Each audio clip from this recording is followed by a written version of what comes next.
నమస్తే, మీరు చూస్తున్నవి మీ ఈటీవీ4U కార్యక్రమాలు. భద్రాద్రి కొత్తగూడెం జిల్లా కొత్తగూడెం పరిసర ప్రాంతాల్లో జరిగిన వార్తా విశేషాలు ఇప్పుడు చూద్దాం.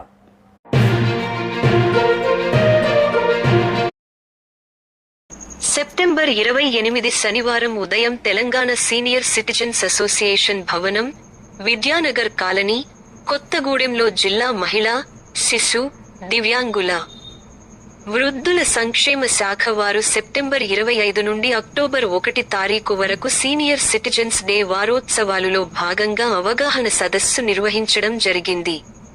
ఈ కార్యక్రమంలో జిల్లా సంక్షేమ శాఖ తరపున నరేష్ మాట్లాడుతూ సీనియర్ సిటిజన్స్ హక్కులు వివరించారు. ఎవరైనా సీనియర్ సిటిజన్స్ ను కుటుంబ సభ్యులు నిర్లక్ష్యం చేస్తే సంక్షేమ శాఖ దృష్టికి తీసుకుని రావాలి అని, వారికి తగిన న్యాయం జరిగే విధంగా చర్యలు తీసుకుంటామని తెలిపారు.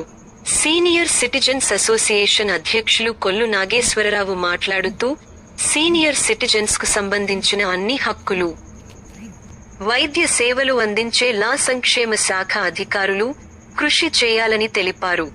సెక్రటరీ సురేష్ కుమార్ మాట్లాడుతూ సీనియర్ సిటిజన్స్ కు బ్యాంకుల వద్ద, హాస్పిటళ్లలో సీనియర్ సిటిజన్స్ కు ప్రత్యేక కౌంటర్లు ఏర్పాటు చేయాలని కోరారు.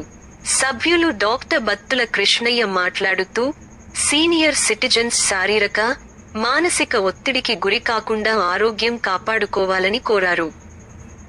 Retired principal Prasanna Kumar, senior citizens కూడా ప్రతి సంవత్సరం ఇన్కమ్ ట్యాక్స్ పరిధిలో ఉన్న లేకున్నా సబ్మిట్ చేయాలని వెల్లడించారు.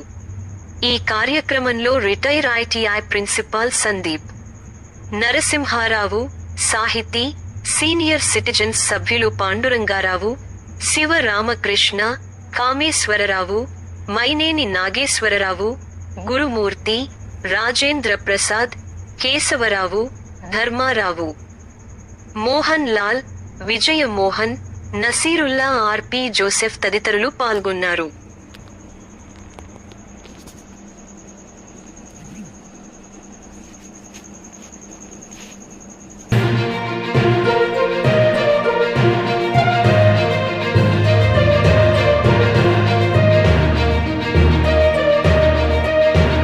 రెండు తెలుగు రాష్ట్రాల్లో జరుగుతున్న మరిన్ని వార్తా వివరాల కోసం చూస్తూనే ఉండండి మీ ఈటీవీ4U ఛానల్.